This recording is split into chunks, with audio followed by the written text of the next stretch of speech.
This is episode number, and I'm your host Mick with my other host Dave. Very heavily medicated, Dave. Very my chin is now just solid drugs at this stage. Tell the nice people what's wrong with you. Oh, vertigo. So it's great. I can't walk in a straight line, but if I'm painting weathering, it's fucking great because the brush shakes all of its own accord. Oh yeah. I didn't even know vertigo. Like you could get vertigo like that until when you got it the last time. Yeah. So this is like Vertigo Mark II. This is like the two towers of Vertigo. The shitty bit in the middle, and now I have to wait until the third one, the Return of the King, or the Return of the Vertigo. It is a trilogy, isn't it? It is. Fuck me. I just imagine you kind of like walking around, and it's that sort of like movie effects where when you look down, it actually looks like about 700 feet. You're not a million miles wrong. I'm essentially doing the whole Mole Man bit from The Simpsons. It's just, whoa, down I go. I can see it and all. Fuck you. This must be where having like the world's greatest chin actually must really suck because your center of gravity is all over the place. Yeah, I'm actually feeling the gravitational force that my chin generates. Maybe that's why I'm getting it now. Like my body has just decided, no, I can't carry this chin anymore. It's too much. The ground may now have the chin. Yeah, here you go. A giant chin-shaped hole in your kitchen. Oh no. Right, so aside from Dave not being able to walk properly, today we're just gonna have a little kind of like open discussion about a few bits. The new kind of books that have come out this year, what they just kind of what they offer and what they've done to the scene so far. I suppose we'll have to have a little chat about the reveals at Adepticon. Yep. I suppose we'll have a little talk about the actual winning list at Adepticon because I think it's absolute garbage, but maybe other people have different thoughts on it. They can make their own mind up. Mm-hmm. And then the new release of all the new generic endless spells, Forbidden Power. So we have Nagash's head. Mini drunk Nagash. Yeah, he looks like he's just fizzled out, and all that's left is his head. He's like, "Help me!" And you've got. I've only just realized now what it looks like. It looks like one of the. If you've ever played the Ocarina of Time, when you came across those bouncing flaming skulls, they're just around. It just looks like it's bouncing along, like being chased down a corridor by Pac-Man. You'll never get me, Pac-Man. I remember. Yeah, so we'll talk about them, and then there's the guy in the boat. okay, well, I'll leave that till later. So then lastly we've got our shameless plug for our own event, which is coming up at the end of April. I think that's sold out actually. There might be one spot left, 27th and 28th of April in the War Room, and that's shameless plug. Yeah, that's the plug shameless plug warm up for our big main event of the year. We should really have called it like the Hero Phase series. I'm completely taking it from the Justice series. They just gave me a good idea because they had a series of one-day events throughout the year, just like us, and then they did a big 2-day GT, just like us. So yeah, we should do that in future. We should just copy. The next season is going to be a series. That's the hot reveal for today. The next series the next series of tournaments we do is going to be a series. Write that down. There you go. Written down in my notes. So, and then so that's the big GT in the 5th and 6th of October. On the 5th and 6th of October. Yeah, it's in October, but it's on the 5th. It's on the 5th and 6th. Yeah. So weird. The first 2-day Irish AOS GT is going to be held on the 5th and 6th of October in the Carlton Hotel out by Dublin Airport. That's it. Yeah.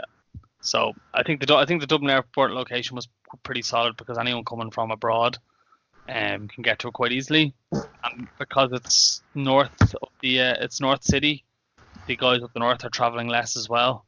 Yeah. So, and it's beside motorways and everything else. So if you can get to Dublin Airport, you can get to the event. Yeah, and most importantly, there's a bar. There is a bar. There are multiple bars, in fact. Multiple bars, and it's massive. I think I worked it out. I think it's enough. There's enough space to get. I think almost 100 tables in there with a 2 foot or 3 foot gap between each table or for each player. I remember being massive. I remember there's actually enough to have a 14-foot gap between each table as it stands. Cool. Oh, So plenty but of breathing space for all of us. yeah, we're gonna have a vendor there, and we might have side events. Yeah. All to be Confirmed determined. and revealed. And For the moment, we're setting it at 64 players. 64 players with to be honest, we don't really have the potential to go higher because of terrain and tables and everything. Yeah. So for the moment, 64 players. So book your tickets now. We anticipate that this will sell out and sell out fast. We've already had some people book their places for it. I think 20 odd tickets are gone already. Yeah. So jump on it. This is going to be a fairly kind of light and casual one, but I suppose I'll start off with what's our current kind of like hobby and game state and everything. So what have you've been since the last podcast, which I'm not sure, as I record this podcast, I'm not sure if the last podcast has gone live. No, the last podcast went live. So the last podcast I was talking about Golden Demon and getting prep ready for all that. And I was talking about painting up some more Flesh Eater courts and bits and pieces. So since then, when we recorded the last podcast, I could stand up straight. Now, not so much. So hobby progress has taken a bit of a backseat, unfortunately. A bag of shit. It is a bag of shit, but look, it is what it is. One thing I did realize between recording the podcast and actually starting into some of the entries is it's really important to read the descriptions and number of categories at these kind of events. And it turns out that one of the entries I was going to be doing, which was a Blood Bowl team, is now no longer a category. Blood Bowl has been folded into the Age of Sigmar unit category. Oh, really? So that category is gone now. Yeah, it's probably too much. It's just too much to go into that, then, isn't it? Like, at least with Blood Bowl, you're isolated to other Blood Bowl teams being put in, but this one, it's like anything. Anything and everything. And I think at the moment, looking at the amount of time I have left, because as we all know, real life gets in the way from time to time, more often than not, in my case. I just haven't got the time to pull together that amount of entries. So I've now consolidated my stuff down into 3 entries with a potential 4th if I get some of these finished. But I'm happy enough with that because it's still one more entry than I did the previous time. So we'll see how we get on anyway. Yeah, that's good.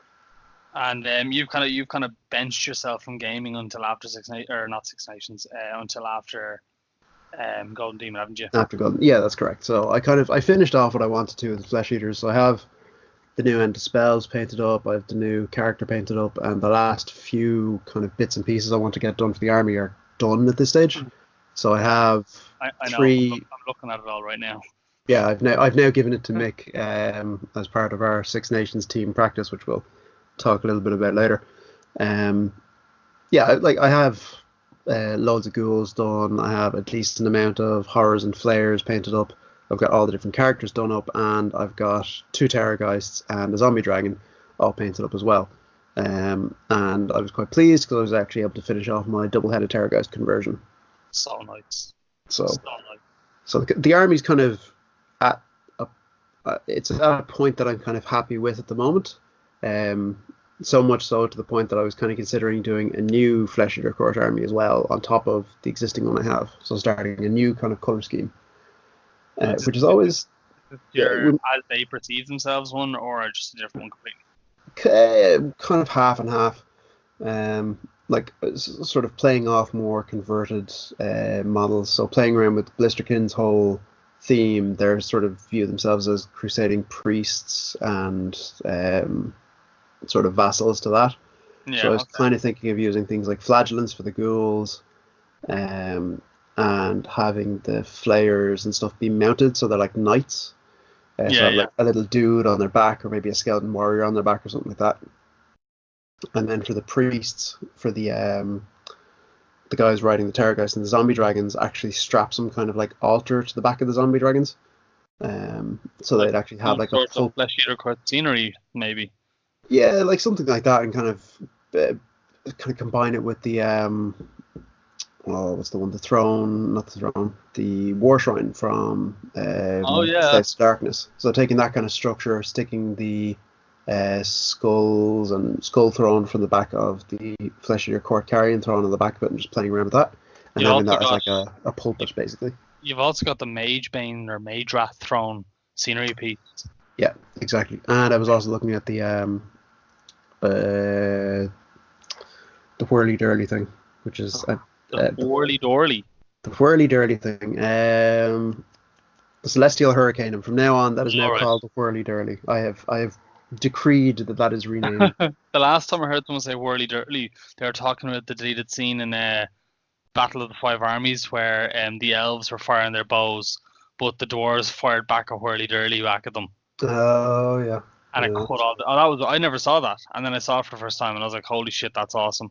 I Yeah, want a Whirly Dirly cannon, like firing a windmill at a volley of arrows." yeah. Oh, So that's that's kind of where I'm at with that at the moment. Just a question for yourself, Mick. And one thing I found myself from time to time, and I'd be interested to hear what people think on this one. When you started an army, do you ever kind of get to a point where you've got, say, 30% of the army painted in a color scheme, and then you happen onto a different color scheme that you like more, and you're tempted to change everything, but you feel obligated to stick with all the work you've kind of done up to that point? absolutely, absolutely.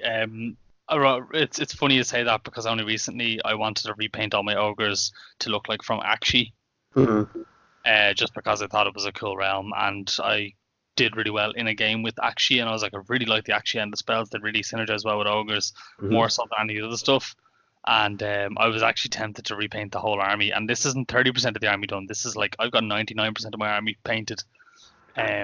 So you Community. were actually tempted to repaint it as Akshi? Yeah. Exactly. No, honestly, it's not something. My 40k Chaos army Yeah.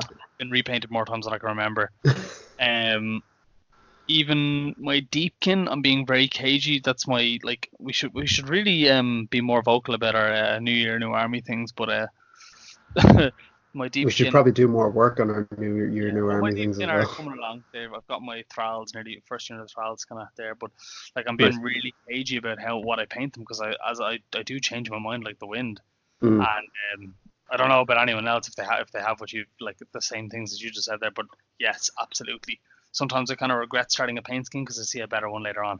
Yeah, like I'm kind of in that point now where I've got all my existing Flesh Eater Court stuff painted up in a certain way, and then I really like the way that the Blisterkin army is painted in the book. It's that kind of red, orangey, kind of raw flesh look to them, But and I think that'd be really cool as an army.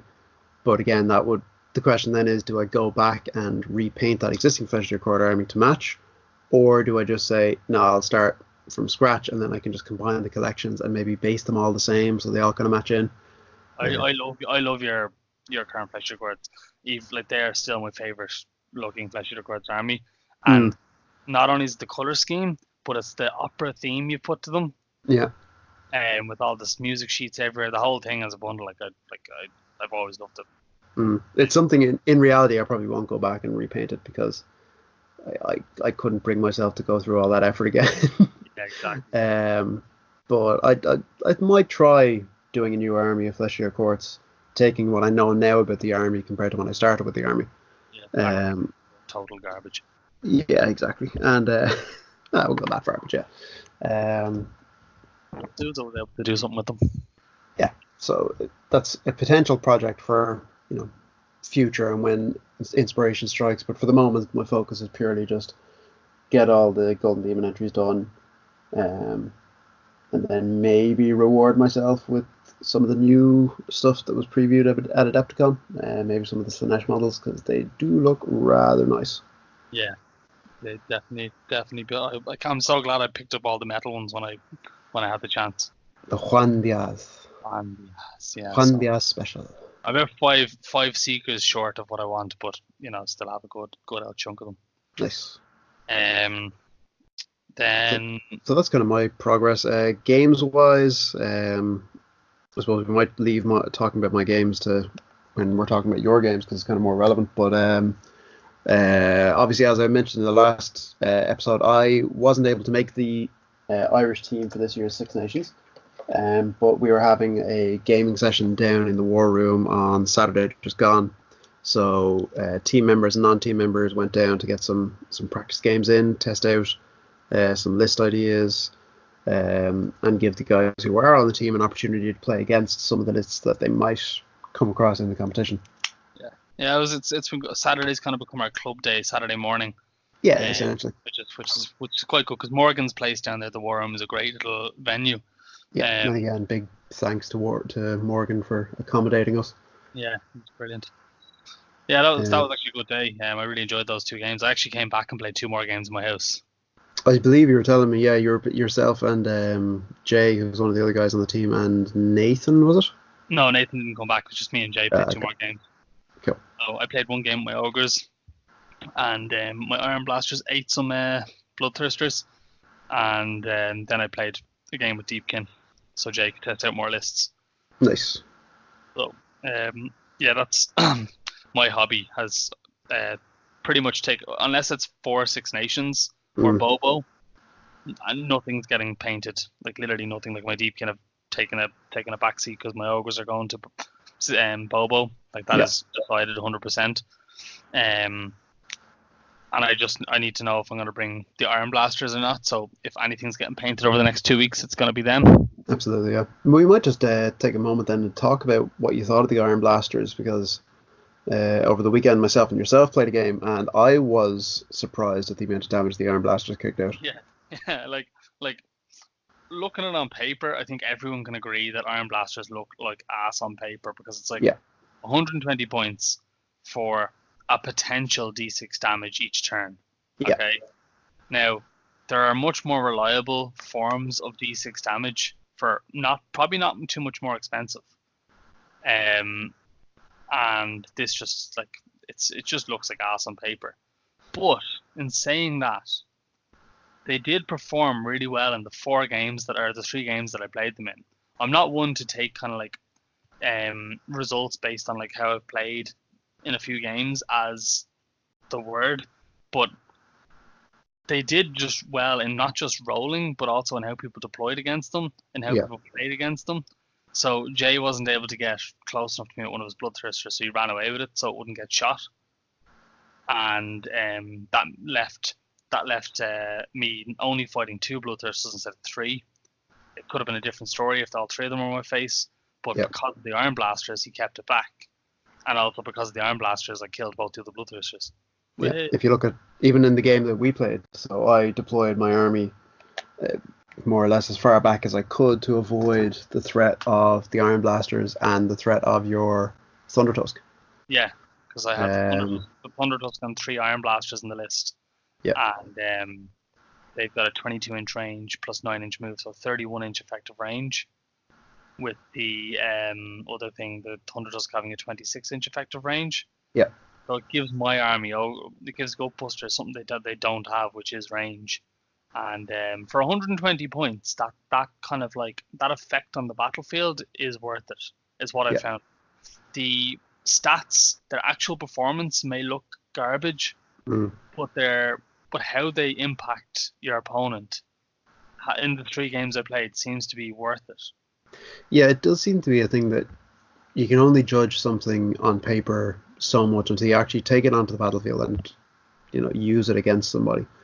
I know myself, after I saw the damage that it kicked out, like you did, what was it, 6 wounds to my Terrorgeist with the I finished off with your Terrorgeist with a cannon. You finished off that's what it was. You finished off one of my Terrorgeists with the cannon, and straight away I was like, right, they're a threat. I need to figure out a way to neutralize them, or I need to figure out a way to avoid them. Yeah. So my entire game plan changed around that. And the fact that you were able to keep me sort of at a certain range as well, let you hop onto the objectives and start claiming points before I was able to wrest the control from you. Yeah, so, like even though when you took the objective with the Ghoul King on foot, and then I blew him off the objective with 1 shot. Like exactly. if I had a character near that, if I had been able to take that objective back, it's mad how like that would have been the Iron Blaster that essentially won me the game. Yeah, 100%. Like that Um, would have swung the game in your favor, absolutely. So if only I didn't let my tyrant die to summoned fucking crypt players. But Crypt players came like, "Come here, give us a hug. We swear it won't hurt."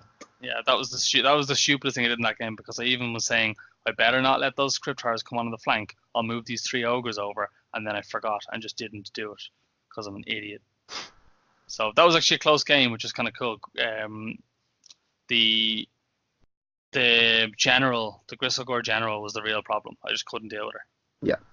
Being able to get the extra 5-up save off, and then just getting, as soon as you got into combat, I think you did 40 wounds to a unit of ogres. You just ruined them. They were like, see you later. It was the striking first and then being immediately able to strike again straight after it is just, it's really strong. And then 6s being the being doubled out for hits as well. Just the damage multiplier there is ridiculous. Each 6 is 6 mortal wounds and then an extra hit, and with these, that's potentially another D6 damage. Exactly, yeah. At -2 rend, so if you manage to roll the 3 up to wound, which is generally speaking you should do it. Like potentially 12. Yeah, potentially it's 12 wounds from a single 6. So yeah, it's just so powerful, and you actually rolled quite bad to get that 40 damage. Yeah, I roll distinctly averages, which is what I do. What I do best is roll average dice or below average dice. I don't roll good dice. I remember the first round that you fought, you rolled no 6s for his bite. Yeah. But then the second round, I think you rolled two or 3 6s for his bite. Yeah, that's what it was. That was an interesting game. I also played Legions in Nagash before you, and actually won that. Nice. Iron Blasters. I shot 2 Iron Blasters at Nagash on turn 3, Iron Blasters at Nagash on turn 1, and they all missed. And I was like, well, this is my first game with them. I was like, yeah, I kind of expected that. But then the second turn, I took 8 wounds off Nagash with 2 Iron Blasters. I had done quite a bit of damage to a zombie dragon. Can't remember what with. Oh yeah, I did the 6 mortal wounds with the Thunder Tusk, and then just did loads of damage. He was down to 5 wounds. Yeah. And my snowball failed. So I couldn't kill him with the snowball. But he was in combat, and I got the double turn. So I needed to kill him before he was able to use his healing potion. He I was about to fire my 3rd Iron Blaster at Nagash, and I said, fuck it. Even though he's an Ethereal Amulet, even though he's got reroll 1s to his save, I'm still going to fire this at him. And he rolls a 1 followed by a 1. Nice. So that killed the zombie dragon. The vampire zombie dragon. And then Nagash was killed, but was finished off by all the bulls. So Gutbusters were actually able to take out Legions in the Nagash army. That's awesome. Fucking win. Yeah, absolutely. So the purpose of that game for me was I think it's a really bad matchup for me. It's one of my worst. Yeah. And I actually played for the double turn from turn 1. So I set myself up as expecting the double turn. And this is a classic thing I've always talked about, where when you are already you're facing fairly certain defeat, and you go for the Hail Mary pass, all of a sudden you're a very dangerous opponent. Yeah. Because you've got nothing to lose but everything to gain, and your opponent has nothing really to gain but a lot to lose. Everything to lose, yeah. So that's why I played. I played a certain way, and I got the priority, and because of getting that priority, I was able to kill Nagash and the zombie dragon. Nice.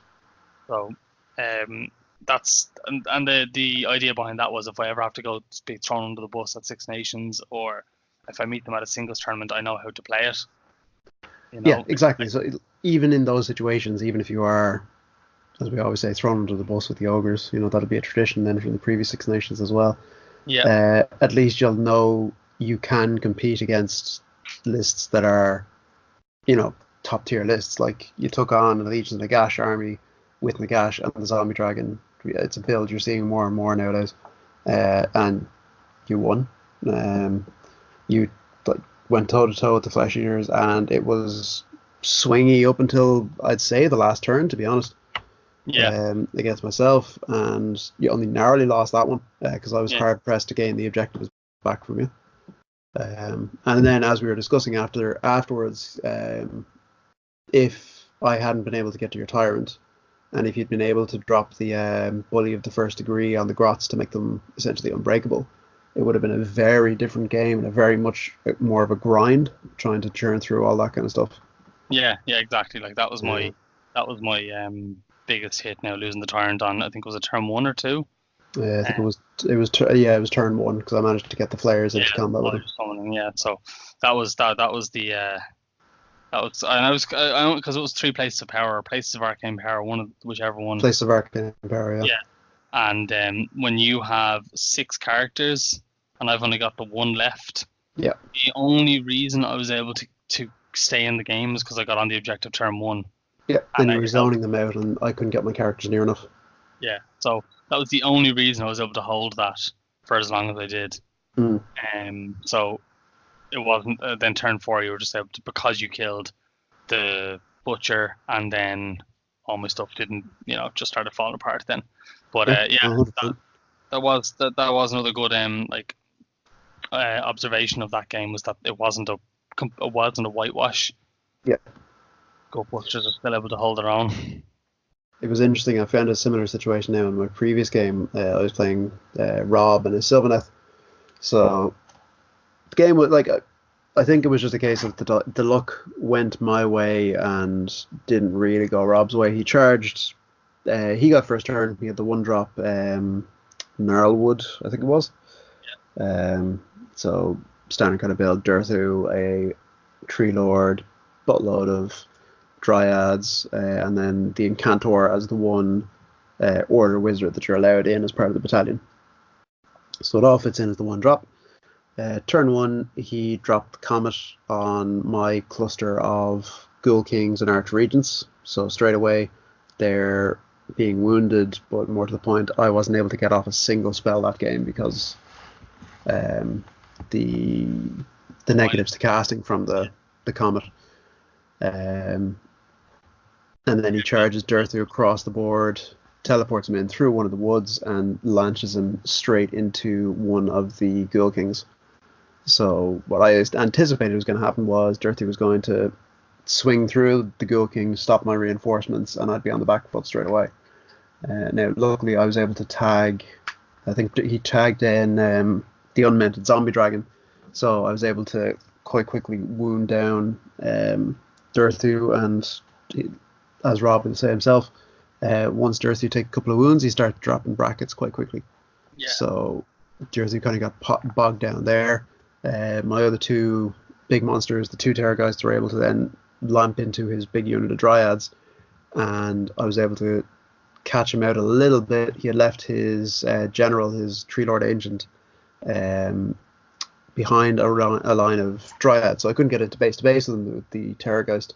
But the Terrorgeist's bite has a 3-inch reach, so managed to reach over and did 12 mortal wounds to him and sliced him in a single go. I love that. So at that point onwards, it was just a case of trying to wrap up the objectives. I was able to take out the rest of his characters fairly quickly, and the game kind of finished at that point. It was a close game, but I think once I was able to take out his general and his remaining casters, then there was very little he could do to counter me. So it all just kind of, that was the kind of fulcrum point of that game. So yeah, that's the thing. You need with the flesh of dragons, you need to take them out in one go, otherwise they just keep healing back up. Yeah. And you've wasted your chance. Kind of they still only have a 4-up save, so it's not impossible to kill them. It's not impossible, but it's the fact that it's a 4-up save for the guy on foot. Any kind of scenery piece, he's a 3-up save. He's healing. The standard guys on foot are D3 wounds healed back every hero phase. The Archregent heals back 3 wounds just flat out. And he's got 7 wounds as well. So, on paper, they look like they should be fragile enough, but they are fairly durable. Yeah, you have to just, whenever you fight them, you just have to kill them outright, stop them healing, otherwise you're wasting a lot of time. Yeah, you have to dedicate everything to it. He was in the game. You've got to make every kind of everything count. If you have to waste an extra turn, fighting them with an extra 20% of that unit's time wasted. Yeah, exactly.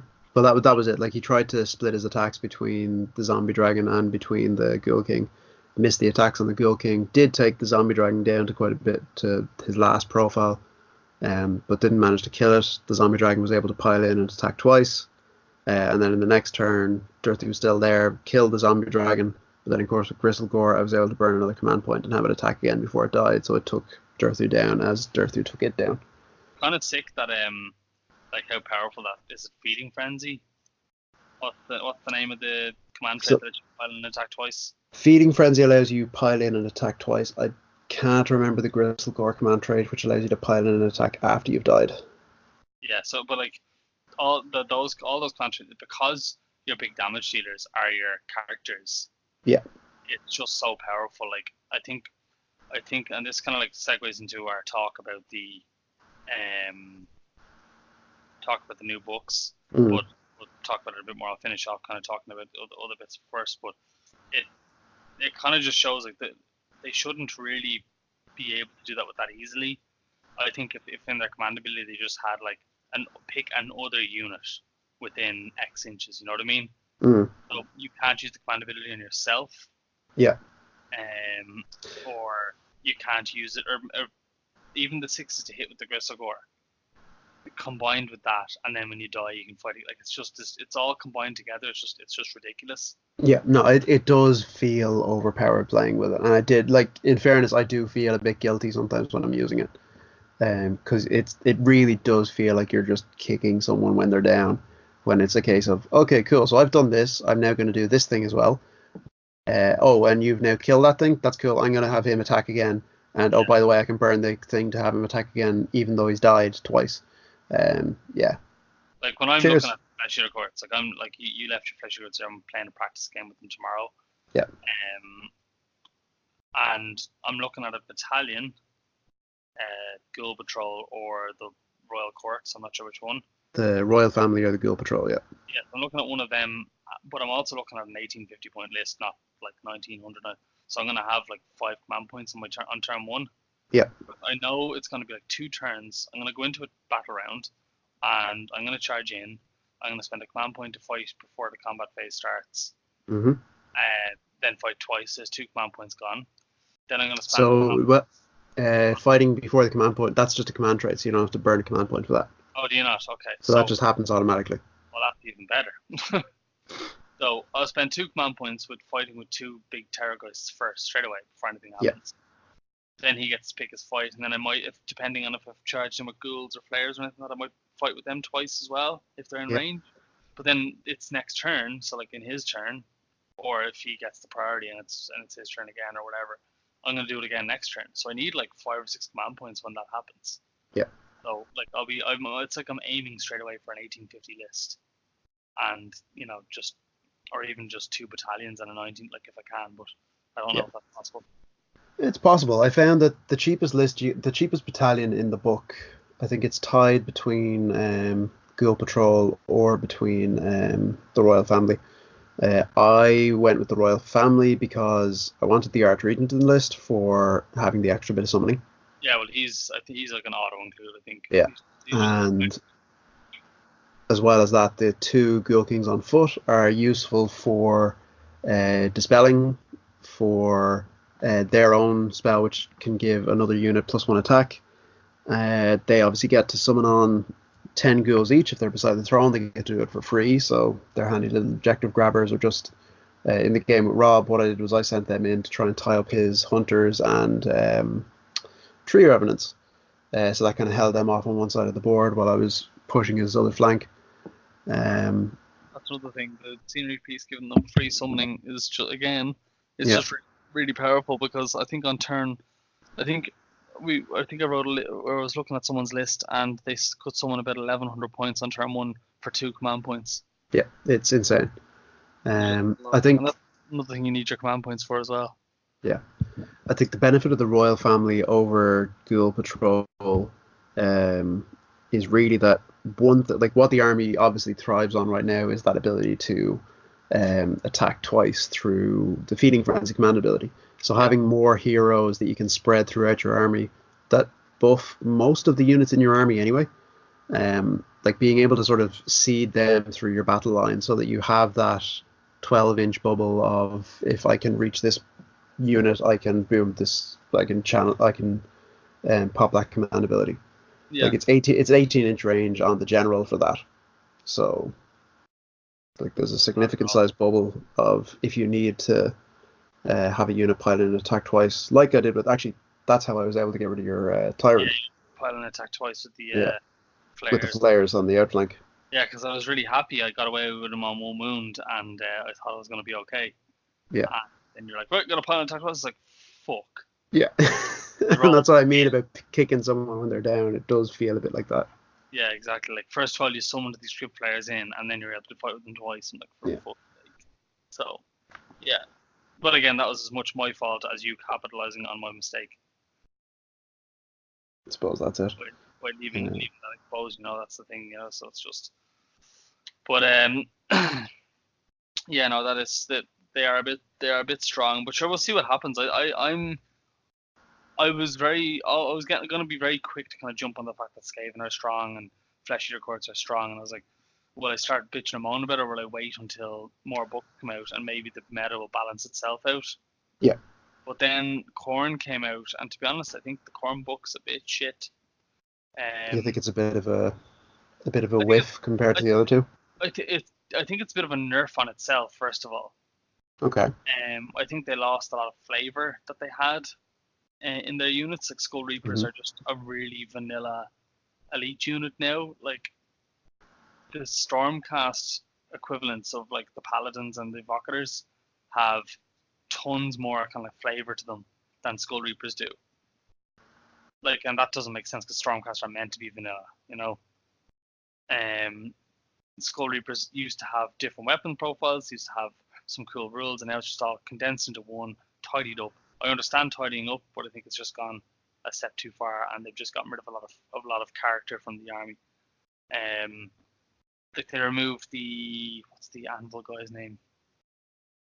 The guy with the big anvil on a chain. They removed his cool ability that if he kills a hero or a monster within 8 inches, or sorry, if he kills a hero or a monster, then all mortal Khorne units within 8 inches get, when they roll a 4+ to hit, it procs 2 hits instead of 1. So that was kind of cool, but it was so hard to do because he had to kill a hero or monster within 8 inches. I think you experienced that when I played Khorne about a year and a half ago, and I double lashed your Vargul towards me. I have. With the priest. I haven't forgotten that one. And then I charged him with that, and I beat the shit out of him. Just picked up a giant anvil and just bonked him around the head with it. Yeah, he had the extra attack, and I did it. I probably pipped off a few wounds, with whatever. But yeah, that was the only time that ever happened. But they took away things like that, and like I was really I bought the book and I was really looking forward to it when it came out.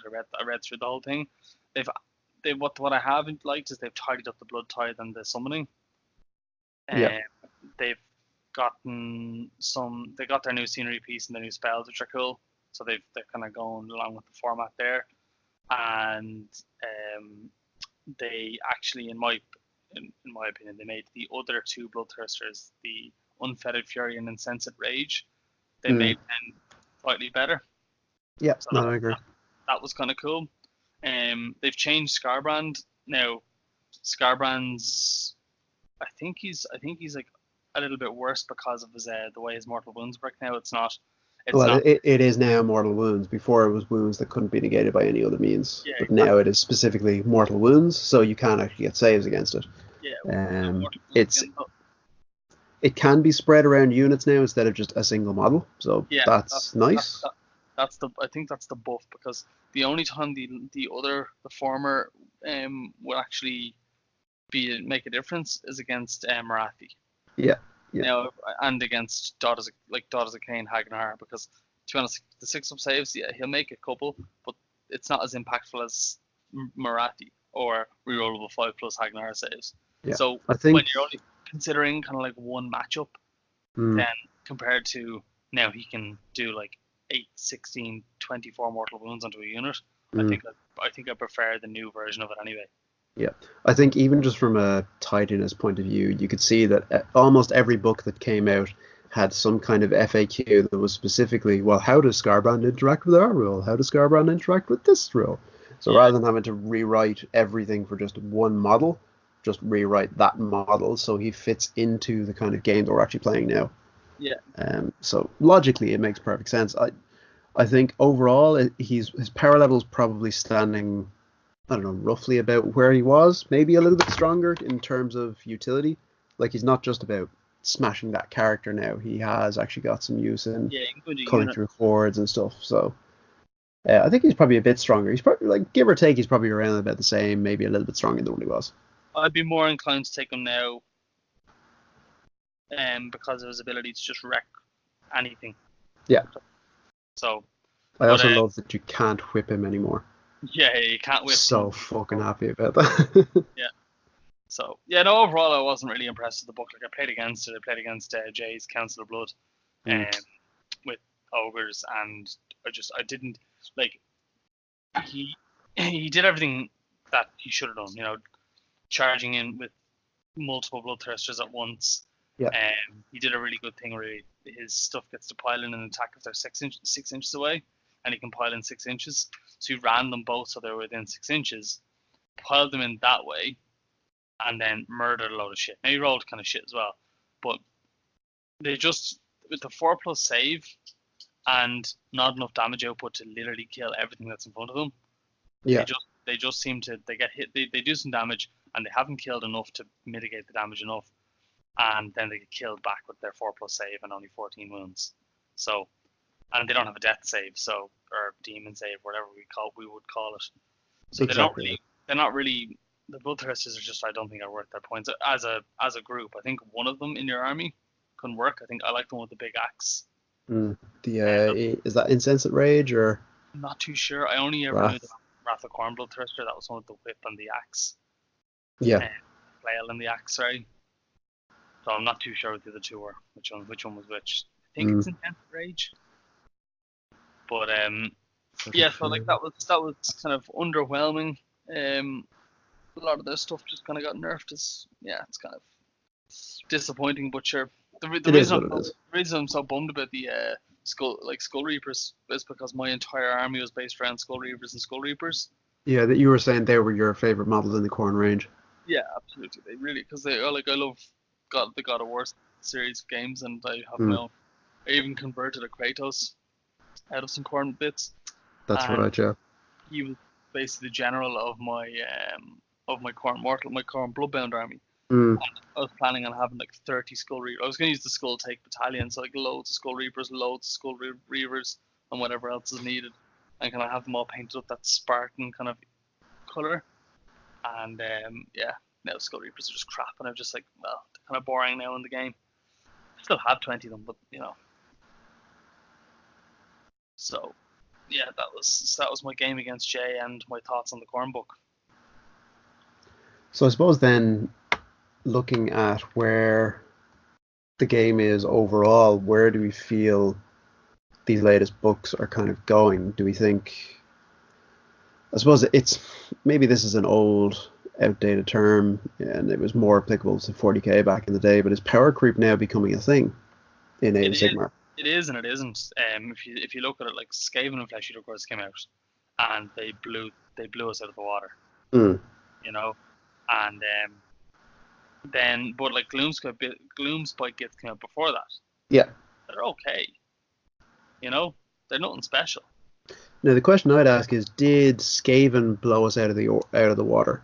Yeah. Because I think we all know that Gristlegore Flesh Eater Courts is strong, like strong, borderline overpowered strong. Yeah, it's not even just Gristlegore though, because people have been doing really well with non-Gristlegore base lists. Yeah, but if you say, for argument's sake, you take Gristlegore as the quote-unquote typical build for the moment going forward. I know there's obviously other builds. People are running player heavy builds or no Court Allegiance builds and just using the Feast Day command ability so they can pile in and attack twice for free once a turn. Yeah. But generally speaking, you seem to be seeing most of the builds will be Gristlegore, and that seems to be one of the stronger ones. Yeah, and it's because they've made the Tergoth battle line as well. The Tergoth and battle lines, it's like one of the reasons, and then the 6s to hit doing the extra hit. Yeah, like you said, it's the confluence of all the different things coming Yeah, together. they just gave Gristogor everything. It's kind of like they've given Stormcast Hammers of Sigmar everything. It's the way, Yeah, it's that sort of kind of like, take this one. This is our flagship one. yeah. Now my question is, has Skaven blown us out of the water in the same way that Flesh Eaters have? Oh, I think Skaven are better. I think Skaven have actually won a few tournaments there as well recently. But Mm, Skaven as an army, I think, are better because they have just stupid units like across the board. They have the Warp Lightning Cannon, which will, blow its load and do about 20 odd mortal wounds in a turn or something. mm, mm. I think do up to 12 mortal wounds in a turn. And then you have the Giselles, which are meant to be incredible. I haven't actually played against them yet. I think Kieran's doing up a list at the minute. I think Plague Monks again, strong. I think one of the strengths might be just the sheer breadth of choice that Skaven have available to them. Definitely, and now they've been given allegiance abilities, artifacts, and the rest. It makes them like that much stronger again. They have their own war and everything.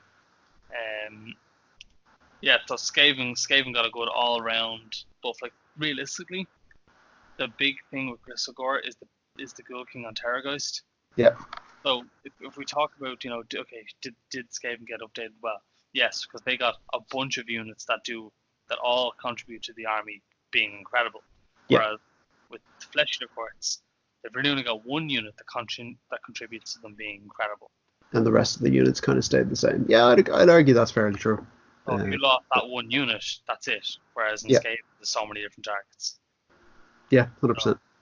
And then so like power creep, I do think it can be a thing. I don't think it's the case here. I think they just brought out Skaven and Feck, and it just ended up being kind of like, I don't know, a coincidence that they were so strong. Mm-hmm. Flesh Eater Court, it's hard to kind of think that what they did with Gristogor was a coincidence because it just looks so glaringly obvious. It's kind of like if you look off the edge of a cliff, you're going to die if you jump off it. You don't have to jump off it to know that.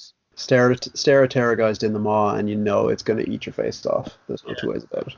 If you're going to, sleep with a brother in the back arse of nowhere and,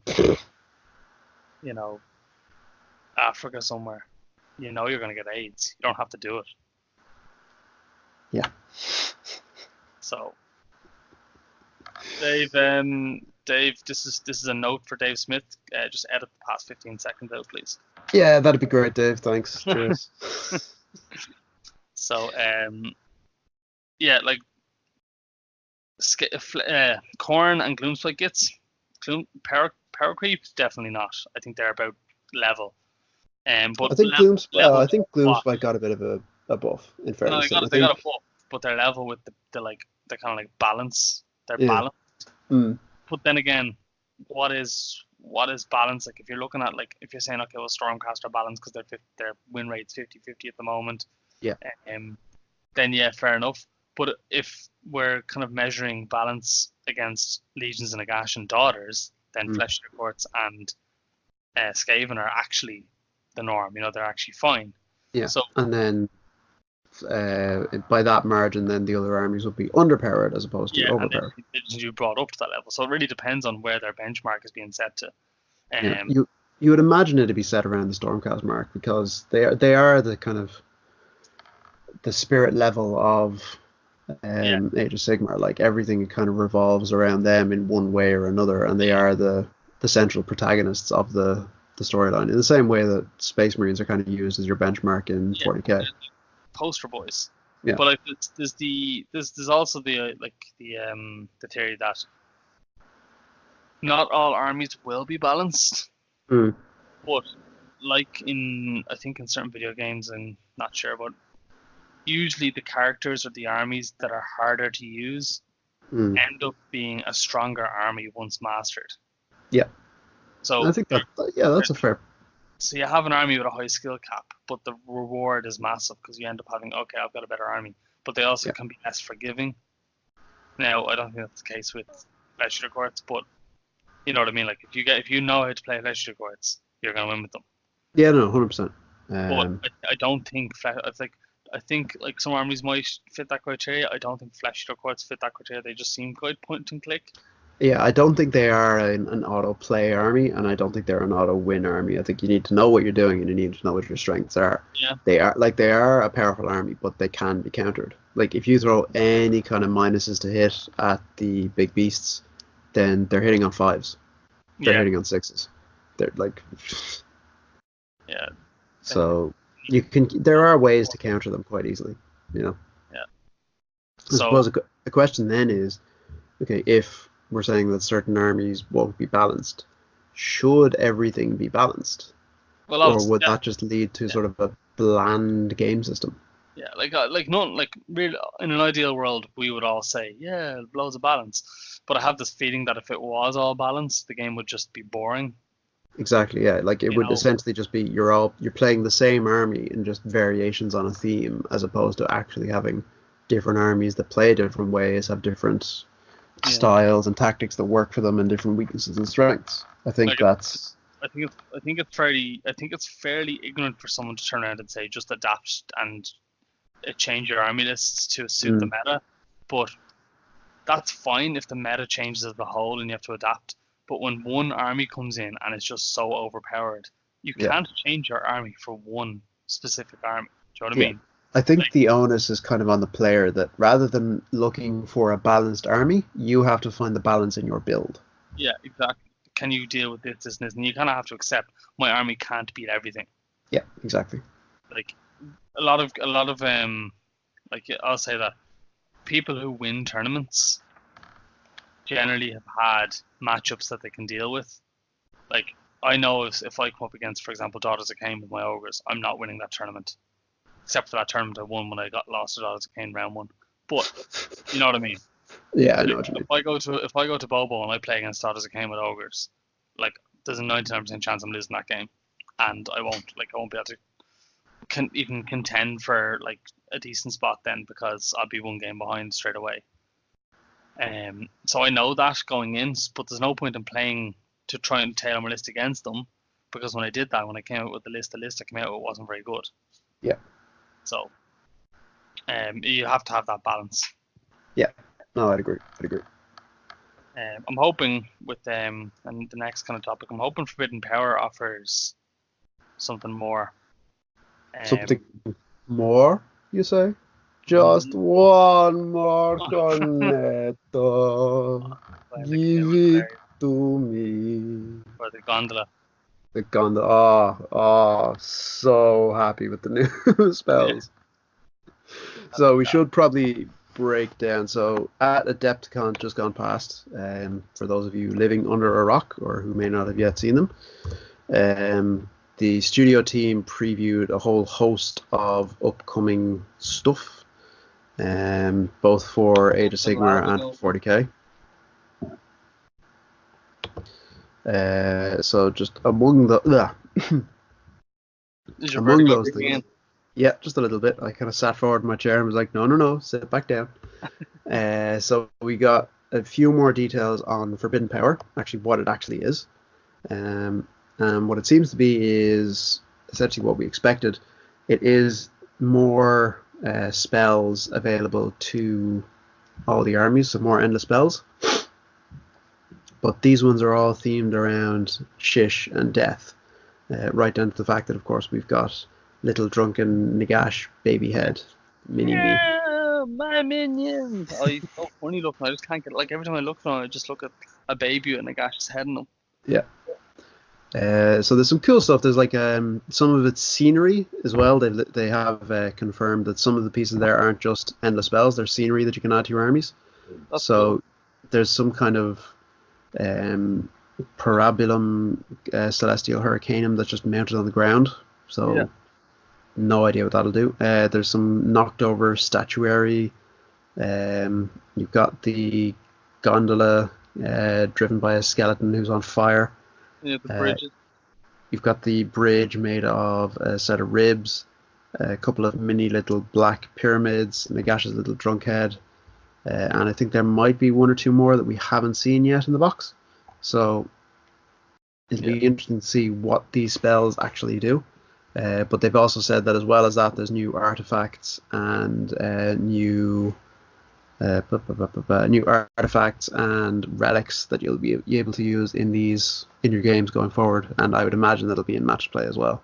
Yeah, it'd be awesome. I wonder if they'll replace the old ones or if they'll just add on to them. I would imagine they'd probably just add on just for the sake of adding more variety, because you know yourself, there'll always be a few items that you'll go back to and take again. Things like Ethereal Amulet, Doppelganger Cloak, Gyre Strike. Yeah. But I would imagine it'll just add to the library, so you might see them taking less in favor of something else, just to keep things mixed up and fresh. Yeah, that'll be interesting to see now when that comes out. I'm actually really looking forward. That's probably one of the releases I'm looking forward to most because it affects everybody as opposed to just like one army. Like Exactly. I'm really excited for Fire Slayers and Slash to come out. The Slash stuff specifically because they're beautiful. Yeah. But the Forbidden Power stuff, because it affects everybody, it's really exciting. It's going to have a massive impact on the meta because everyone will have access to this. Yeah. So it won't just change one or two armies; it'll obviously change multiples. So then, like you said, the other two armies that were previewed were the Fire Slayers and Slaanesh. So apparently Fire Slayers are the next battle tome that we are getting. Yeah, I'll probably see them on preview at the end of the month or something. Pre-order. That's our best guess, yeah. So they're getting new terrain in the form of the giant pizza oven. Giant pizza oven is hilarious. It is quite cool in fairness, but yeah, it is a giant pizza oven. Like, there's no two ways about it. Yeah. And magmic invocations. So it looks to be a giant fire golem, I'm going to assume what is a lava spurt, and then their version of a prismatic palisade, but this one is on fire. Lava palisades. Lava palisades. They just I think Jay designed all these. I'm pretty sure he did. He just, spooged lava effect onto a base and it just dried in various shapes. They just kept shouting at them, needs more lava effect. But Jay needs more fucking lava effect. He had the Bloodstalker's whipped and he was just standing behind the sculptor just being, no, more, no. Yeah. Come on, more lava. And then you have all the Slash stuff. You've got the Demon Prince, the Greater Demon. Oh, it's just such beautiful stuff. Yeah. Really look forward to seeing what the book has. Beyond the models, we haven't got any more details than that. They have said that the current set of allegiances will be updated, so there will be one for the Pretenders, one for the Hunters, and one for the Pleasure Seekers, or whatever those three things are.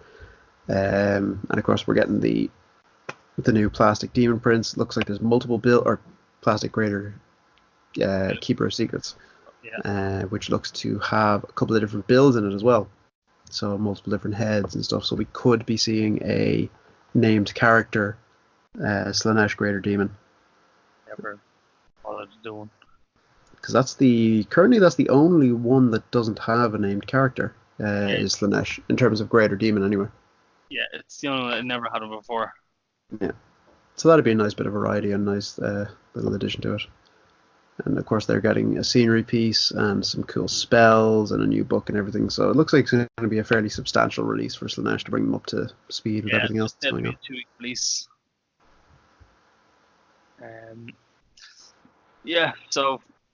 I suppose the last thing that was previewed was Warcry. So they started showing off some of the actual warbands for the game. Yeah, I'm not sure how I feel about Warcry. Like, when I heard about Warcry first, I thought it might have been like, let's scrap Skirmish and make it into a proper game, or make it into something like a bit more, whatever. And then they brought out basically Necromunda for Age of Sigmar. Yeah. Now I'm not a 40k fan. I've never played Necromunda. I've heard it's an amazing game, but the only reason why I think I'm a little bit disappointed is because it isn't just use the model you have, make up a smaller warband and play with them. It's completely new warbands. And I'm not really fond of any of them. Now, it has said apparently that 9 factions, which will be made from 9 non-chaos factions, will be available to play with rules of their own at launch. Yeah. So it remains to be seen what those actually are. It looks like one might be a Dark Elf one might be Stormcast, one looks to be Orcs, one looks to be Ideneth, one looks to be maybe Flesh Eater Courts, maybe Soul Blight, another one is Goblins. So we'll wait and see what happens. Obviously, we haven't seen any gameplay for it as of yet. All we've seen are the models themselves. The models are nice. It's the first new Ogre model we've seen in a while. Come on, ogres.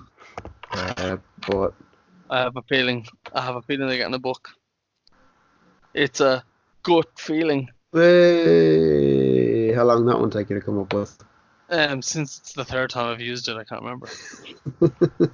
But no, I definitely think they're gonna get a book. It's soon. I think that I was looking in the web store. I was looking back on stuff that's been reboxed and everything. It's like they're still on the shelf. They're still being stocked. Hmm. There's still quite a bit of them in the shops, as opposed to they haven't just been all taken off the shelves. Yeah. And so I have a feeling we're gonna get a book soon. I think we're gonna get new Iron Guts because the old ones haven't been recut onto the new sprues or anything like Hmm. that. I'm not too fussed about new models. I think the only thing we really need is a plastic tyrant. Something with a suitably sized gut. Yeah, it's exactly a giant gut with gut plate. Nice. But I definitely think we're going to get a gut buster book in the next year or so, Okay, cool. Well, or by the end of the year even. well, you can trust us to have an episode out which is nothing but Mick just Oh, spooging I'm over not all the going to go pages. over anything. So So yeah, that kind of covers it. yeah, no, I've been playing with them. I've been playing with gut busters again recently, and I put in the 3 iron blasters in place of 6 iron guts. Right. And when I first did it, like people were like, the iron guts do so much more damage. They might not get into combat till turn 2, but they do this much damage. I'm like, yeah, they do this much damage, but they do that much damage up close, and they also hit on 4s. So when they're up close hitting on 4s and they whiff their attacks, and then whatever is in front of them is still alive and can hit back, they just fall over. They die. Yeah. So at least for the iron blaster, they get to fire from a distance, and still d6 damage when it gets through, -2 rend, and it is winning on 2s. The only bad side of it is the hitting on 4s. Yeah. But But that's as well, against units of 10 or more. So and the fact that you've got that 31-inch threat range as well, like that's a fairly hefty level of insulation from return damage. Like, yeah, it is really big. So they actually have been performing quite well, but they've also been performing well in the way, as I said before, in ways I hadn't expected. So I'm actually happier with them than I was before I started playing with them. So I'll play a few more against them. They're coming to Bobo, or a couple posters are coming to Bobo. I'm not sure what list I'm going to bring, but I am bringing Ghostbusters. you know what that means though? What? You have to paint 3 of the shagging things. I know, I've got them in front of me looking at them right now. I've got them all as sub-assembly. No, that's alright then. So, but as for Six Nations, so we have obviously been practicing for Six Nations lately. We were down in Wicklow there on Saturday, and Saturdays are now going to be our practice days whenever we're around. Yep. I'm currently on Gutbusters, and one of the lads is on Carriage and Overlords. So we decided that we'd kind of be like fluid team members in terms of army choice. So if we decided that a different army choice would be better for the team in a couple, like in a month's time. Yeah. And it was like, they could swap over. It's like one with a book, then we'd have no problem swapping over, because like any upgrade to our armies is going to outweigh the practice we're going to miss. Yeah. So like Gutbusters, I still don't feel are going to be very good in a team environment. I think they're going to get stomped all over. But it's just the familiarity I have with them. You know what I mean? Playing them is like second nature at this point. But if I took your Flesh Eater Courts, or if I took my Deepkin, I have no idea how to play them. I have no idea what they do. I'm literally playing a game with Flesh Eater Courts tomorrow, and I have no idea what I'm going to be doing. I'm literally just going to sit down and read the book at some point tomorrow. That's half the fun sometimes. Yeah. Just going into something completely blind and just seeing, what does this do? This does this. Cool. But there you go for all our competing teams in Northern Ireland, England, Wales, Scotland, and Sweden. We've shown our hand. You now know that we may be bringing ogres to the Six Nations. Gutbusters are a secret weapon. And in fairness, the one thing like we've noticed about Gutbusters, one thing that is a commonly known thing about Gutbusters is that a lot of the units are just really strong and can hold their own against, most units in the game.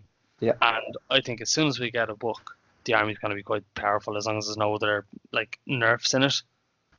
But I can't see any nerfs coming down the road for something like Gutbusters. Like if I just had an allegiance ability and actual artifacts and battalions, if I just had access to that with my current list, like I'd be doing so much better. we may see something like that drop in the GHB for this year, and then followed by a new book for them start of next year potentially, if not by the end of this year. So maybe the GHB might tee them up. Yeah. Anything, any extra rolls? Because like I'm playing against Flesh Eater Quartz, Seraphon, Skaven, Daughters of Cain, Stormcast. and they all have their synergies, they all have their abilities, they all have their command abilities, and you're like, yeah, you get to do so much after you've lost so many dudes, whereas I just have to sit here and just take it. Yeah. You know, there's nothing in There's nothing you can do to influence that now. Yeah, exactly. So I'll be looking forward to a book. Watch this space. Next time on the Hero Phase, Mick still eagerly awaiting his Gutbusters book. Yeah. Still no book. Just actually going back to Adepticon there when we were talking about the releases. So the winner of Adepticon had a Seraphon list that I personally think was garbage. Right. Like it did not seem great on paper. Now I know we were just talking about, you know, how something might not be good on paper but ends up being good. But this just did seem objectively bad. He played a Thunderquake host, which is the one with the 2 Bastillodons. Okay. But he only took 1 Bastillodon and 1 engine. And you're kind of like, well, why? So yeah, no, I don't know how he won with that list.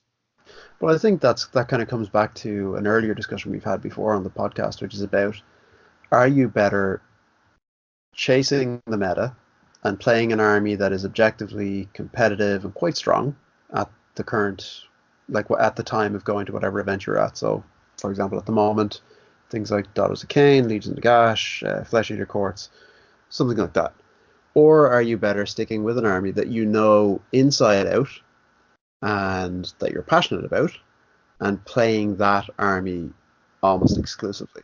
Now, you yourself have seen the benefits of playing what a lot of people would say is a subpar army, in that you're Gutbusters, and you've had success with it, to the fact that you've won a 2-day event up north, that you've been able to beat, as we were discussing earlier on, like quite strong builds of armies in Legion of the Gash.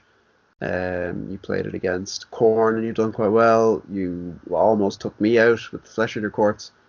So I think a lot of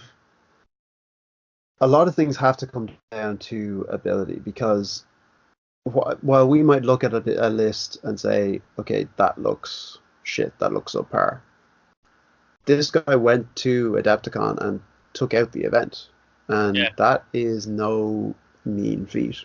So, and a poor workman blames his tools in one sense, but on the flip side of that, a good workman can make anything with whatever tools he's given to him. Yeah, which is probably a more eloquent way of putting that. But I would be interested to see, like, his games, like to see, were they easy games? Was he lucky with missions? Was he lucky with his matchups? You know what I mean?